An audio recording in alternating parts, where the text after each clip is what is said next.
Welcome back to Empowered, Heart-Centered Money Conversations, a series for financial wellness. And my name is Laura Plahuta, and I am an emotional clearing practitioner. And this is Kristen Mavey, who is a financial coach. And today we are on video number 2, how to stop living paycheck to paycheck and set yourself up for financial success. So this is going to be a video for you if you are somebody who constantly worries about not having enough money or feels kind of trapped in a scarcity mindset. And you feel like you're kind of on this rat race where you're just in loops and cycles and wanting to really break out of those cycles. So if you haven't seen the first intro video we did, you can go back and do that. I'll put the link down in the comments for you in the description.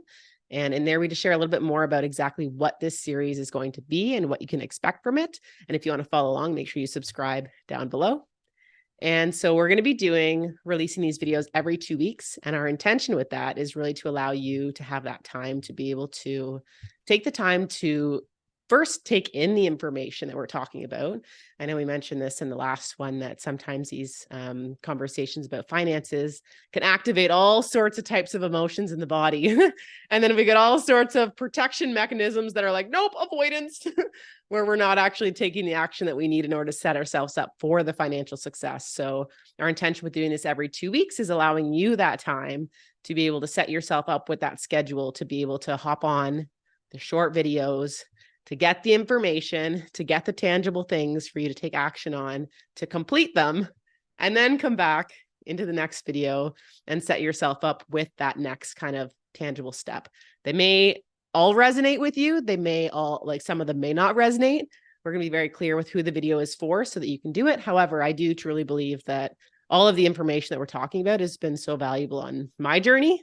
So I do feel like it will be valuable for a lot of people. And so in this video, we're going to be sharing with you 3 tangible steps for you to take. And then we're also going to touch on the mindset and self-awareness required in order to actually make it a reality. Because there's two kind of different things. Like we can know the information and then we can also not take action on it, right? So this is really to provide you with both the tangible steps and the mindset and the self-awareness required for you to actually start bringing more awareness so that you can change the behaviors that you have, change the patterns that you have, and change your financial future. Kristen, would you like to take it away? Absolutely. Yeah. I think it's so good when you said that about feeling the emotions around money. And like I see that all the time. And it's okay. It's totally okay. And so today we really want to take a moment to talk about paying yourself first. So what does that even mean? So when you're paying yourself first, basically every time you get paid, put a portion of that into a savings or a checkings. We're going to have another video where we're going to talk about how to maximize where you can put that money. But for today's conversation, it's just taking a portion of how much you get paid. We recommend 10% and putting it into a different place. Because if we don't do that, it can cause more problems down the road. So when you're looking at your paycheck and you want to determine what is 10%, right? If you're a paycheck, if you're an entrepreneur, maybe it's 10% of each sale. So say, your paycheck is $1,000 and $100 would be that 10%. So you basically take your amount that your paycheck is net, how much you actually get to keep, times it by 0.1, and that's your 10%. That's how much you should be putting away into a separate account. So why do we want to do this? It's because if we don't pay ourselves first, and when I say first, I mean literally first, before you pay your bills. And that might not sound comfortable, that's okay. Because that's really what's going to help you move forward. Because we really look at our paychecks as how much money do we have to spend? And I see this a lot with my clients. Subconsciously, they're spending their money before they even get it. In your head, you're calculating to the dollar how much you have to spend, whether you know you're doing it or not, right? Like we're talking a lot about the subconscious mind. If So you do this, put it down in the comments, right? yes. If you didn't watch that first video, there's no shame in this. This is all about full transparency around all of it. I know I've done that. I still do it sometimes. I've done that. Yeah, you spend it because you get excited, right? Yeah. But the challenge is that what if we just looked at it differently? Say your paycheck is this big, right? And you think, okay, this is how much I have to spend. And normally that's how we get stuck in the paycheck to paycheck cycle, is because we're spending this much. But what if we took a portion off? So this portion over here, it's gone, it's in a separate account. Now we have this much to spend. Your brain is still going to spend this much, and you're not going to feel stressed at the end of the month. Maybe you just make adjustments, because when you see your bank account, let's use like different numbers, like $100 in your bank account at the end of the month if you're living paycheck to paycheck.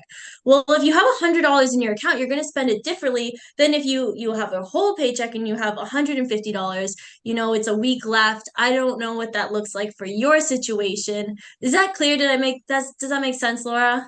It does, yeah. So if Yeah. you're getting, say, paid like $1,000 each, say bi-weekly, you would take 10% of that. So $100 you would want to have into a separate account, which we will talk about in a different video, You got it. and have that set aside. And then that way it's like every month you're relying on that $900 paycheck. And that's what you know that you have to be able to live your life and do your spending and pay your bills and all of this stuff. That's right, exactly. And I think it's so important because you still are going to spend that $900, right? Mm-hmm, mm-hmm. We're going to spend the amount that we have allocated in our minds. And I actually did this with one of my clients. He was a business owner living paycheck to paycheck. And I literally was like, didn't understand. I'm like, how can you be living paycheck to paycheck? You make really good money. Yeah. And the first year, by teaching him this one concept, he saved $80,000 Insane, because eh? he just Yeah. thought about his money differently. Yeah. And it's all about that mindset. So Mm-hmm. I think it's really important to discover how much you're going to be putting away, paying yourself first every single month. So that's one of your homework items, okay? The Mm-hmm. other thing to think about is knowing that a credit card is not an emergency fund. Because I think we've all been there. It's probably safe to say that at some time we were in a jam and we're like, I'll just throw it on my credit card. Yeah. No Or the line problem. of credit. Or the line of credit. That's right. Right. Or ask a friend. Yeah. But what if you could come from a place of having cash flow to pay for that emergency? We were talking about flat tires. I know I had a flat tire and I was like not even upset about them. Like, it's okay. I have cash. I just need to go get a new one, put it on, moved on with my day. But if Mm-hmm. I didn't have that money saved, that would have completely ruined my day, right? Mm-hmm. Yeah. So a credit card is not an emergency fund because it doesn't allow you to have the cash flow saved. Often we do one of two things. One is that we're trying to pay down our debt all the time, so we're not saving, or we're just moving our savings onto our credit card. This cycle of paying my credit card off every single month, right? What if you did it differently and you spun both plates at the same time? You want to pay yourself first and you were paying down your debt, because that would allow you the freedom to start to get out of debt and to have cash flow, so that when an emergency came up, you knew you had money. You didn't have to worry about putting it on your credit card and getting deeper into the problem, right? Mm-hmm. So I Mm-hmm. think that there's so much value in paying yourself first, and it's just taking that aligned action that is going to determine where you want to put that money, which we're going to talk about, and how much that you want to put into that account. And you'll Mm-hmm. really see that build up over time, even if it's a little bit at a time. If I told you, why don't you put $100 a month towards the savings? And this is brand new for you. That might feel really heavy. But if I said, Laura, could you do $25 a week? That would probably feel a little bit different, right? It's only Mm-hmm. $25. I can probably figure that out. Guess what? That's also $100 a month. Yeah. So break the amount into weekly or bi-weekly if you get paid weekly, or if you get paid bi-weekly, if you do it along with your pay schedule, that works really well. But if you break it down into little chunks, it doesn't feel so heavy. And then you start to see it grow, and it's really, really exciting. So Mm-hmm. I think could be so valuable. And often when we're not living in this kind of momentum of paying ourselves first, it's because we're in a scarcity mindset, right, Laura? For sure. Yeah. Yeah. And there's many things that we can kind of have that kind of hold us back from really following through on these actions. But yeah, when we're in scarcity and we're constantly like using things, and I think another thing that I see a lot, and I know even from my past experience, was this like instant gratification, like wanting things right now and not being okay to save from them. Like, I love how you mentioned about it doesn't really matter how much money you're making. Like, you can still be living paycheck to paycheck unless you have these fundamental skills integrated into who you like physically are as a human being. Like, it becomes a non-negotiable where you just naturally operate from that place where you're putting aside a certain amount for this, and you have this automated to go to here, and you have all of the systems and backend set up. And that's what I love most about this stuff, is that like there's automations where you don't Yeah. have to physically be the one who's actually in there like doing this every single like week or whatever. Like, no. Like, there's automation you set up with your banking or with Kristen that you can literally have it kind of flowing in the background. It's really just getting everything in place and having the education and the information to actually then be able to do it. But when it comes to instant gratification, like, we've been raised in a society that kind of keeps us outside of ourselves, right? And an example for that is like, we've been raised in a very superficial society where the brand new car and the nice fancy house and the perfect looking family and the nice clothes and all these things, and there can be that tendency where we want to fit into this persona, right? And a lot of the time it's like, it's not really our authentic selves. I know I was there at that place Yeah. where I had the house and I had the dogs and the partner and the six-figure income, the pension, the benefits, like all of the bells and whistles. However, I was still very unfulfilled inside. And honestly, financially, like, I was not as far ahead as I potentially could have been if I had all of these kind of skills at that point. So Yeah. really just tuning into how you're feeling. Like, if you're listening to this, how do you feel around your finances? Are you somebody who's completely okay? Like, yeah, let's put aside 10%. Or maybe you're like, let's put aside 20%, because that 10% is really just a suggestion. You can go as wild as you want with this. Like, you can do as much as you Yeah. want. And we're also going to chat a little bit more about the emotional purchases that we make and how we Yeah. can actually cut back on our spending, right? Because we have our Mm. cash flow in, our income coming in, but then we also have our expenses, and we have to balance both of them in order to actually create good flow of what we're doing. So tuning Mhm. in, just like asking, I guess, like asking you a question, like whoever's listening, how are you with your spending? Like, do you go into your either your bank kind of statements and take a peek at where your money's going? Or are you somebody who just has like subscriptions going out here and there and this and that, and you're like, oh shit, this subscription just went out and I forgot to cancel it and this and that? Is it just kind of like you feel very like chaotic and scattered in it?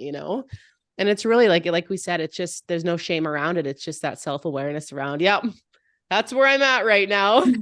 Feeling very That's chaotic and okay. scattered with it. And like, that's why I'm here. That's why I'm looking to change this stuff, because I want to stop living paycheck to paycheck and set myself up for an amazing, bright future where you have the money to invest into the things that you really want, that are really special to you and are going to move you forward to create the life that you want.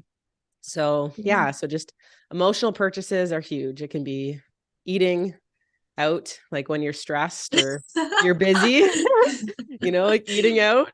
It can be like shopping. Um, Mm. oh my gosh, the amount of money I spent on different clothes and this and that, and then like you don't even really wear them, and they end up going into the donation bin the next year. Yeah. Who's done that? There's lots of things you can kind of like end up doing. It can have your Netflix subscriptions going out, your Disney Plus, your this and that. There's so many extra subscriptions. They could be Mhm. business subscriptions. There's Yeah. lots of different business services like that I know that I've used for marketing and this and that I haven't kept up on the subscriptions, and I'm not even using the service anymore. And then it Yeah. continues to go out. So there's tons and tons of ways. So really getting clear on the different things that you have going out and being mindful around what you're actually doing when it comes to the money going out, and really tuning in and being like, is this actually something that I really truly need and also want? And if you're in the place where it's where it's kind of like less finances to play with, then you may have to be okay kind of going back to the needs for a little bit. And I know it kind of sucks sometimes, but like going back to that, knowing that you're putting the right action steps in place so you don't always have to be there. It's like a short-term sacrifice for the long-term gain, right? To have that freedom. I had a client that she messaged me and she said that she was $80,000 in debt. It took her, a number of years to pay it off, but now she is like so excited about where she's going. And once you have that freedom, it propels you, it Does, yeah. compounds, right? Because Yeah. you learn along the way. Mm-hmm. Yeah. Yeah. And once we kind of know where that money is going as well and what it's kind of bringing us toward, like it gets exciting where you get to be Yeah. like, you know what, like I'm putting this aside for like this specific vision that I have that I want to create. I want to start my own business, or I want to be able to provide for my kids' education, or I want this, or Yeah. I want that. And like being able to have like a clear vision of what it is you want is so important when it comes to that savings. If it just feels like another drain where it's kind of going out and you're like, this is money just going to nowhere. Yeah. Like that's Yeah. exhausting, but because we work for our money and we work hard for our money, and Yeah. like being able to have it going into those places that actually feels good to us is so important. And I think also if you look at where your money is growing, let's use a subscription, for example. Like normally we have no problem subscribing to something that's $20 a month. But if I told you to put $20 a month towards your savings, you're like, oh, Kristen, I don't know if I can, right? But it's normally because you don't know what that $20 is actually going towards. And it's all about the For sure. mindset around it, right? Yeah. It's just looking at it differently. Mm-hmm. Yeah. Yeah, And I think it's how are huge. these concepts landing for everybody? So just to kind of recap on what we've talked about, we talked about paying yourself first. So taking that 10% and putting it aside. The very first thing you do when you receive your paycheck, before you pay your bills, before you pay everything, really putting that 10% aside.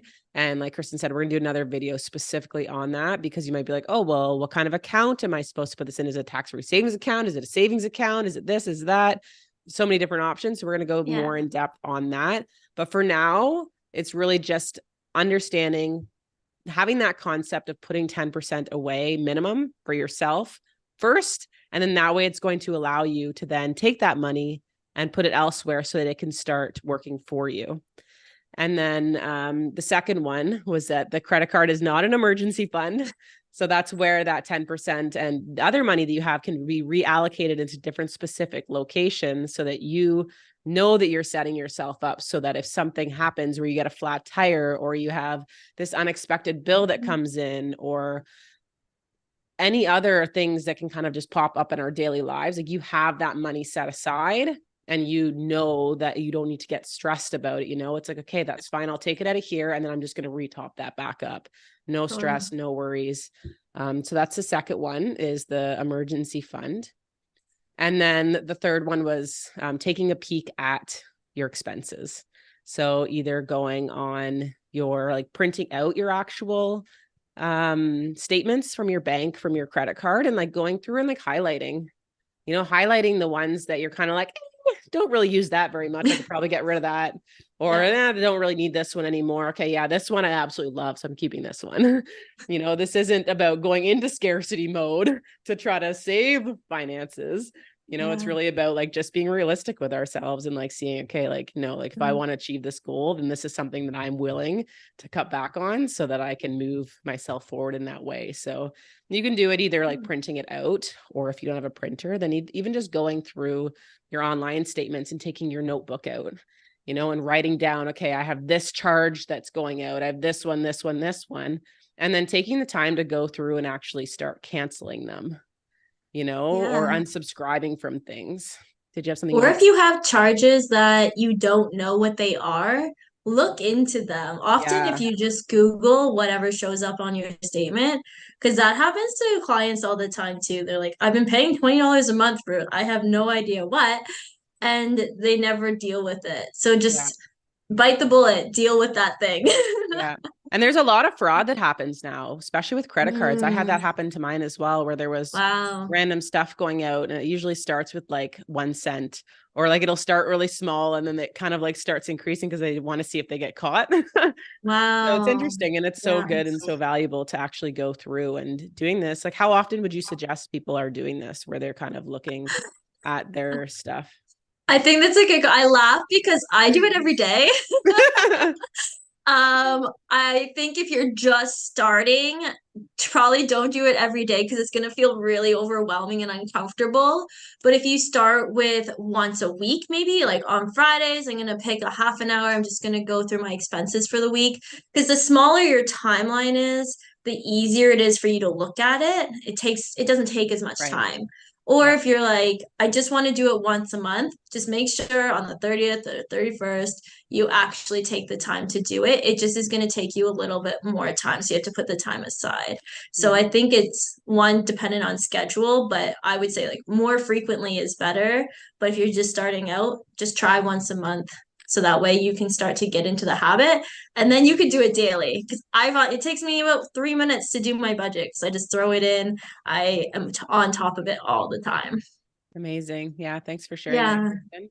And I know we chatted about subscriptions and stuff like that as well. I just wanted to mention one more thing about just being mindful about like the actual purchases. Like when you go and tap your card or whatever, like I Yeah. know in the past, like I like literally won't even look at the total of what it is. It's just like this, like, oh, well, whatever. It's fine. I'm buying it Yeah. anyway. I've already decided, and you tap it.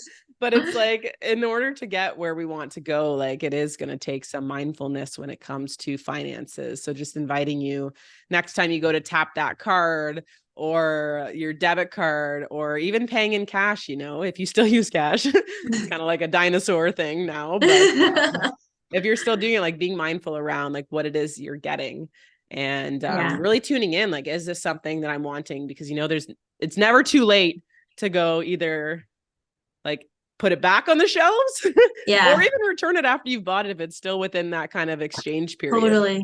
to be able to be like, yeah, you know what, that was an impulsive purchase. I was just feeling kind of low that day and I needed something to pick me up. Yeah. That's definitely something we can do. So if all of those concepts are kind of landing for you, they all make sense, put a yes in the comments below. And let us know if you have anything else that you want to share with that, any other stories, anything like that. We're totally welcomed, all of your stories. We would love to hear them. And so now we're going to get into the homework of it. So we kind of touched on it there, but I'm going to give it to you again, just so that it's very clear, so that you all have your work cut out for you for the next video. So number one is the very first thing you're going to do. And if you don't have your pen and paper, if you want to pause us right now, go grab your pen and paper and write down these 4 things that we have for you. Okay.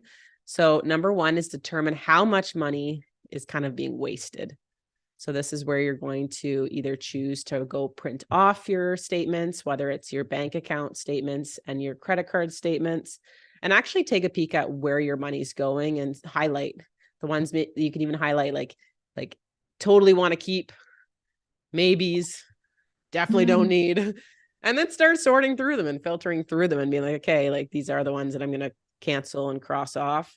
And you could even, this is what I did when I was first starting, was color coding it. So mm, like things that really just didn't resonate and feel yeah, good, they were just a red. Things yeah, that I loved were green. Kind of yeah. things in between I did were yellow. So that might be a good way to tackle that as well. For sure. Yeah, that's perfect.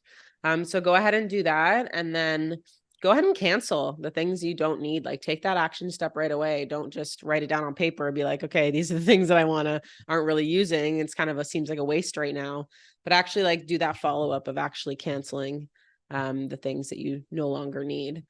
Or even going through your list and being like, okay, this is a reoccurring purchase. I'm buying coffee every single day and I'm wanting to cut it back, so like really bringing awareness into where you're spending the things that you're spending and just starting to bring awareness to it and starting to limit some of those things.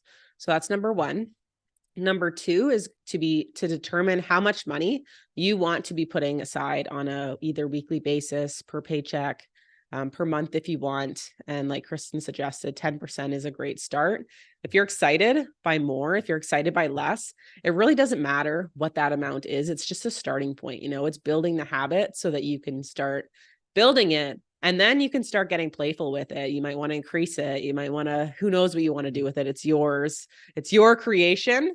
These are just kind of the tangible things to help get you set up for that. Is there anything you wanted to add to that, Kristen? No, I think that that's really good. And as you increase it, it could even increase it by $5 increments, Yeah. like just little bits at a time. Like, don't put too much pressure on yourself while you're doing this. Mm-hmm.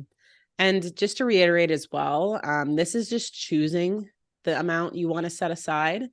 On a following video, we're going to be talking about where to put that money to really make the most out of it.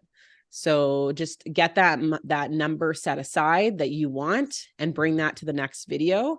And then we're really going to help. Well, Kristen's going to help you with what to do with that money so that you can actually make the most out of it, so that that money can start working for you. And then the third one is going to be what we just talked about with where to put that money. And so that will be in the next video as to what kind of account to open up or this or that. There's so many different accounts. There's tax-free savings account, there's mutual funds, there's high interest savings account, there's RRSPs, there's all of these different things. And to really know where to put it is very, very important. So that's what we're going to touch on in the next video. Anything else, Kristen? Anything you want to share? No, I think that's really great. I'm so excited to see what everyone comments below in terms of how much that they're going to be putting away, and this being a full yes in moving forward. So I think we've covered everything today. I think so too. If anybody has any questions, make sure that you put them in the comments below. And if you are in Ontario, make sure that you specify that. If you're not in Ontario and you're somewhere else in the world, make sure you put that as well, just because everything that we're talking about does typically go with Ontario. However, Chris does have connections and a lot of knowledge in a lot of areas. So if you're elsewhere in the world, that's okay too. A lot of these kind of techniques and stuff can be transferred over regardless where you are in the world. So definitely still let us know. And if you aren't subscribed to the channel yet, please make sure you subscribe if you want to tune in. These videos are coming out every 2 weeks. And let us know you're in the comments. We're super excited to hear from you. And we're very grateful that you're on this journey with us. Anything else, Kristen? No, that's everything. That's great. Okay, well, we will see everybody on the next video. See you. Bye.